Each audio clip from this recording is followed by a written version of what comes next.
A takisto, keď prišiel počítač a niekto povedal, že to nebude používať, keď bola digitalizácia, no už tak, že bude chodiť na poštu a posielať listy, no už tak posiela dneska e-mail. Ale to rozhodnutie sa deje v hlave toho človeka. AI sa za neho nerozhodne, že mu bude pomáhať proti jeho vôli. Umelá inteligencia je dnes prakticky všade okolo nás, avšak to, že vieme generovať AI obsah, ešte automaticky neznamená, že ju používame naozaj efektívne. Aj preto vznikol koncept AI Fitka, tréningu praktickej práce s AI nástrojmi, ktorý bude tento rok po prvý raz súčasťou jarnej Horeca konferencie. Viac už povedia Ivona Matulík-Langner a Peter Šebo z AI Fitka. Vítajte. Ahoj. Ahoj. Z AI sa dnes pomaly stáva súčasť života každého z nás. Stretávame sa s tým, aspoň teda ja osobne, aj pracovne, aj súkromne. Kamarátky si posielajú recepty, ktoré im AI vygeneruje.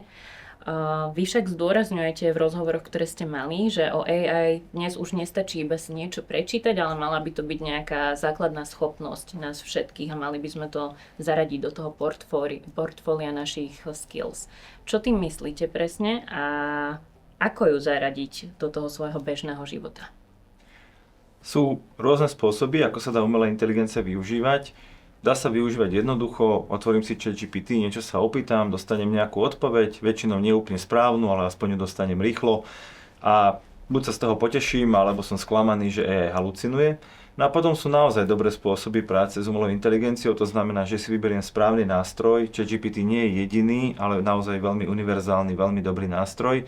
Že si vyberiem správny model v tom nástroji, že si vyberiem správnu funkciu v tom nástroji a zrazu sa dostávam s úplne tým istým nástrojom, s úplne tou istou aplikáciou sa dostávam k úplne iným výsledkom. Čiže je to presne tak, ako keby ste povedali, že stačí pustiť počítač a je z vás automatický programátor. No nie je, ešte sa musíte naučiť, ako s tým počítačom robiť. Čiže mať počítač doma na stole ešte neznamená, že som programátor, mať ChatGPT v mobile alebo v počítači ešte neznamená, že s ňou viem naozaj robiť. Môžem tomu povedať, nadviazať na to, že je to tak, ako Peťo už povedal, že nestačí mať počítač a teraz okrem toho ešte existuje strašne veľká spústa túlov umelej inteligencii a preto máme AI Fitko, kde vlastne tých ľudí učíme nielen ako správne zachádzať s jedným nástrojom, ako správne promptovať, aby si dostali dobré výstupy, ale ako tieto nástroje medzi sebou kombinovať, vybrať si tie správne nástroje pre svoju prácu, pre vaše workflow a ako tieto nástroje medzi sebou kombinovať na to, aby ste potom mali výstupy, ktoré potom vám zjednodušia, zrýchlia, zefektívnia prácu.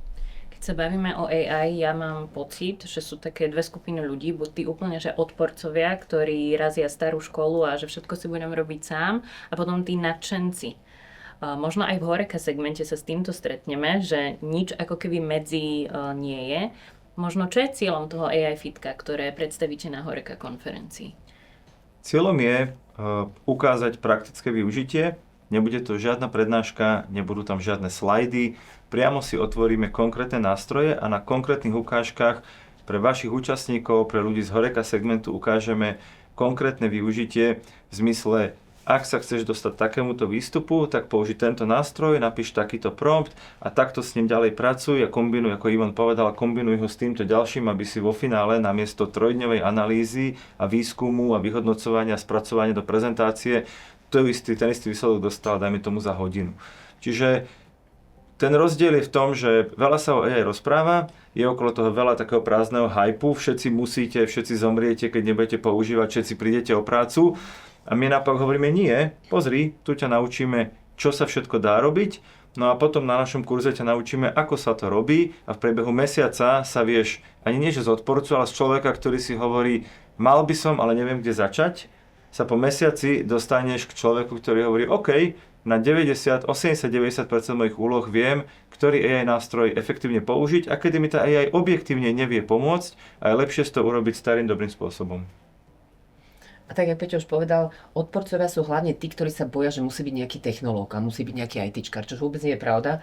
A práve na tých našich demofitkách vidia na praktických príkladoch, že to nie je nič zložité, je to jednoducho naučiteľné, stačí vedieť používať počítač a potom samozrejme na AI Fitku sa naučia s týmito nástrojmi fungovať a do budúcna, kto sa nenaučí pracovať s umelou inteligenciou, tu sa nebudem baviť o odporcoch, ale jednoducho nepôjdu z domov a nebudú zamestnateľní doslova do písmena. Bude to budúcnosť, to budú musieť používať tak, ako dneska používajú iné. Ak hovoríme o gastre a hotelierstve, čo sú podľa vás tie kľúčové oblasti, na ktoré sa chcete aj počas toho AI Fitka na Horeca konferencii zamerať, že čo im uľahčí ten život prakticky? Je to tak, že bez ohľadu na to, v akej oblasti pracujete, vrátane tej horeky a toho gastra, tak je nejaký set vecí, ktoré robíme všetci a tie sa väčšinou robia za počítačom. Niečo sa rozpočtuje, niečo sa plánuje, niečo sa nejak píše, robia sa nejaké vizuály, robia sa nejaké prezentácie. Tak túto časť dnes s pomocou AI vieme urobiť násobne efektívnejšie a pravdepodobne s oveľa lepším výsledkom ako bez jej použitia. No a potom sú tu činnosti, ktoré v Horeca segmente ešte AI nahradiť nevie, ešte za nás ani neuvarí obed, ani neuprace izby, ani za nás nepostaví ten hotel, ani tú reštauráciu nevyzdobí, aj keď samozrejme vizuál tej výzdoby už spraví, ale sama ju nevyzdobí a neurobí tie dekorácie. No ale to je v poriadku, stále budú existovať veci, kde potrebujeme dobrých remeselníkov a dobrých vlastne ľudí s tými fyzickými vlastnosťami, ale všetko, čo tomu predchádzalo a všetko, čo sa dovtedy dialo na počítači, sa dá dnes veľmi, veľmi efektivizovať práve cez umelú inteligenciu a tieto príklady budeme učiť. Takže my nebudeme učiť kuchárov, ako z AI lepšie variť a účtovníkov, ako majú účtovať. My budeme ukazovať, ako to, čo robia dnes dobre, môžu robiť lepšie za krátší čas. Ak by ste mohli nejakému regionálnemu podnikateľovi v gastre alebo hotelierstve, ktorý zatiaľ AI veľmi neriešil, odporučiť jeden nástroj, s ktorým by mohol začať hneď na úvod, ktorý by to bol? Rozhodne by to bol ChatGPT, pretože je to univerzálny nástroj, ktorý skýta mnohé možnosti, je veľmi jednoducho naučiteľný, je tam práca s textom, je tam možnosť rešerš, je tam možnosť si vytvoriť dokonca vlastného agenta, vlastného custom ChatGPT alebo projekt, čiže vie pracovať v uzavretom prostredí, čiže toto bol určite ten prvý nástroj a druhý bol určite Notebook LM. A pre pokročilejších? Pre pokročilejších bolo by to určite Gemini a Claude. A Gemini a Claude, určite Gamma na prezentácie, pretože sa to dá vynikajúco využiť, nemusíte už používať PowerPoint, ale behom niekoľko sekúnd si vytvárate potom akékoľvek podklady, či sú to PowerPoint prezentácie, či sú to prezentácie na stretnutia, na kongresy. A potom by to bol ešte, keď sa bavíme o kreatívnej časti, čiže veľmi závisí, v ktorom zamestnaní sa nachádzate, ako máte prácu, tak by to bolo potom by to bolo Opus Pro na strihanie videí, Suno, ak robíte v marketingu s pesničkami a potom by to bolo Midjourney na prácu s obrázkami a s videami. Budete sa v rámci toho workshopu venovať aj téme, keď si napríklad nejaký hotelier pomáha content vytvárať na sociálne siete, tak ako pracovať s tou AI tak, aby sme tam nemali obrázky, ktoré vidíme na 10 ďalších kanáloch, ale naozaj, aby sa inšpiroval, ale aby aj to niekde posunul ten výstup. Toto je presne podstata toho a na tomto vidno, či niekto vie alebo nevie robiť s AI. Lebo keď ja mu poviem, mám krásny hotel, napíš mi príspevok a vyrob mi fotku, tak 90% ľudí na svete napíše niečo veľmi podobné, aj keď nikdy nie od slova do slova to isté a urobí podobný typ fotky. Ale keď ja viem, ako dobre promptovať, keď ja viem, čo od neho očakávať a hlavne, keď ja viem posúdiť, či je ten výstup dostatočne dobrý, tak moja práca s tou AI a výsledok mojej práce s AI bude úplne inde, bude oveľa kvalitnejší ako výsledok práce s AI niekoho, kto s tým pracovať nevie. Takže áno, toto je úplne dokonalý príklad toho, kde si každý myslí, že AI bude za mňa písať na sociálne siete a AI mi k tomu bude robiť obrázky, no a potom vlastne je to neautentické, je to nerelevantné k tomu hotelu, k tej reštaurácii, ktorá práve teraz komunikuje a ten človek si myslí, ako to rýchlo urobil, ako to urobil rýchlo a zle. A my sa snažíme naučiť ľudí, ako to robiť rýchlo, ale lepšie, ako by som to urobil sám. Tá rýchlosť nie je jediný benefit AI, ten druhý benefit musí byť, že výsledok by mal byť lepší ako bez použitia AI, inak je to samozrejme zbytočné. Ja viem tiež rýchlo rátať do 1 000 000, akurát, že sa veľakrát pomýlim. Ak by sme si zhodnotili segment Horeca, ako vy hodnotíte ich marketing, komunikáciu a možno celkovo aktivity v tejto oblasti prezentácie? Netrúfam si to hodnotiť, ale myslím si, že sa to rokmi veľmi, veľmi zlepšuje. A zlepšuje sa to preto, lebo si podľa mňa tento segment veľmi uvedomuje, že oni reálne žijú z toho, čím viac ľudí o nás vie, tým viac ľudí má šancu nás navštíviť. A jedno, či je to reštaurácia, či je to hotel, či je to nejaká menšia kaviareň alebo iná služba.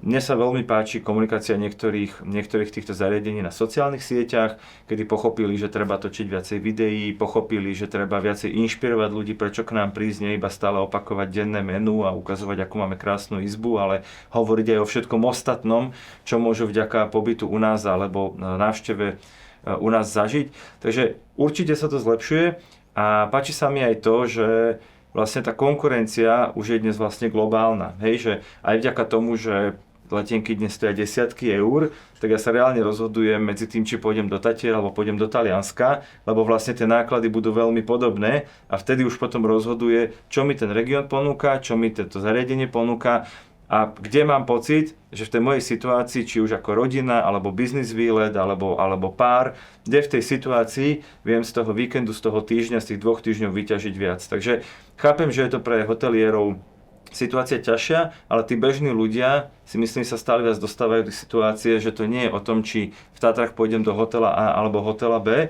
no ale či pôjdem do Tatier alebo do Alp, je dnes v podstate rozhodnutie, ktoré stojí veľmi podobné peniaze. Aké sú podľa vás najčastejšie chyby, ktoré či už jednotlivci alebo firmy robia, keď začínajú pracovať s AI nástrojmi? Tak najčastejšia chyba je tá, že hľadajú, aký nástroj chcú používať, čo je nesprávne. Oni najprv musia zistiť, že čo je ich denná rutína práca a až keď to vedia, tak potom majú hľadať, aký nástroj na túto prácu je vhodný. Čiže toto je prvá chyba, ktorú robia. Druhá chyba je tá, že dávajú nesprávne zadania a preto si myslia, že dostávajú nesprávne výstupy. To už Peťo tu spomínal, že je veľmi dôležité, jak hovoríme, že aké zadanie, také výstup, naučí sa správne promptovať a potom môžu očakávať aj správne výstupy od umelej inteligencii. A taká posledná vec je... Peťo, ideš? Tá posledná vec je, že ľudia akoby nerozumejú, ako umelá inteligencia funguje. A teraz nemyslím tie čreva, nemyslím tie nuly a jednotky na pozadí, ten kód, ale tá logika toho systému, že umelá inteligencia ešte stále nie je dobrá na vyhľadávanie informácií. Ona je dobrá na tvorbu. Nie je ešte dobrá na vyhľadávanie. Na vyhľadávanie je stále lepší Google, alebo niektoré konkrétne AI nástroje, ktoré ale sú zamerané naozaj na to, že tú informáciu vyhľadajú niekoľkokrát, potom si ju potvrdia niekoľkokrát, až potom mi dajú odpoveď. No ale keď ja vyhľadám cez obyčajný ChatGPT, bez toho, aby šiel na internet, bez toho, aby som mu ja zadal nejaké doplnkové dáta, tak je veľká šanca, že bude halucinovať, no ak sa tým budem riadiť a oblasť, o ktorej mi on napísal, jej nebudem rozumieť, tak budem náchylný tomu veriť a vo finále sa dozviem veľmi nesprávnu informáciu a nebudem ani o tom vedieť, že mi halucinoval, lebo mi to bude hovoriť absolútne bohorovne a absolútne suverenne. Na záver, ak by ste mohli dať jednu krátku radu a ochutnávku aj na vaše AI fitko, odporúčanie pre manažérov v segmente Horeca, čo sa týka týchto moderných nástrojov, čo by ste im odporúčili? Moje odporúčanie pre manažérov je v podstate vždy rovnaké. Tam nejde o to, či vám je alebo nie je AI sympatická, či vy ste sa rozhodli, že ju budete alebo nebudete používať, pretože v momente, keď ju začnú používať vaši konkurenti, nebudete mať na výber. Teraz ešte na výber máte, lebo môžete byť stále medzi prvými a môžete z tej rýchlosti a z tej efektivity, ktorú AI prináša, môžete ťažiť.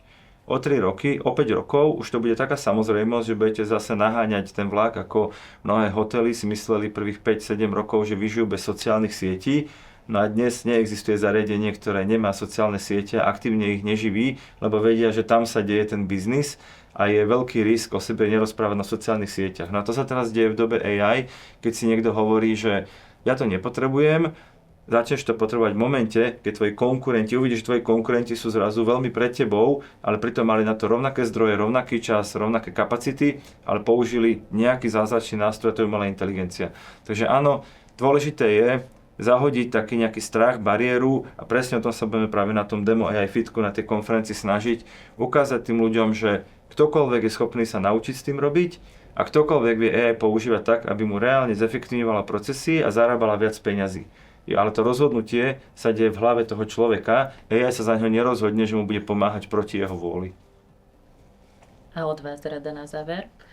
To isté, čo hovorí Peťo, takisto keď prišiel počítač a niekto povedal, že to nebude používať, keď bola digitalizácia, no už tak, že bude chodiť na poštu a posielať listy, no už tak posiela dneska e-mail, pretože by nemala šancu prežiť a tá firma by nebola konkurenčieschopná prežiť v akomkoľvek segmente. Čiže umelá inteligencia dneska je už súčasťou, a je to súčasťou ozaj západnej Európy a sveta. Už sa začína stávať súčasťou aj Slovenska a je to už vlak, ktorý sa nedá zastaviť, čiže každý sa bude musieť naučiť pracovať s umelou inteligenciou. Ďakujem vám za rozhovor, teším sa na workshop a o využití AI nástrojov v Horeca segmente som sa rozprávala s Ivonou Matulík-Langner a Petrom Šebom z AI Fitka. Ďakujem ešte raz. Ďakujeme, tešíme sa.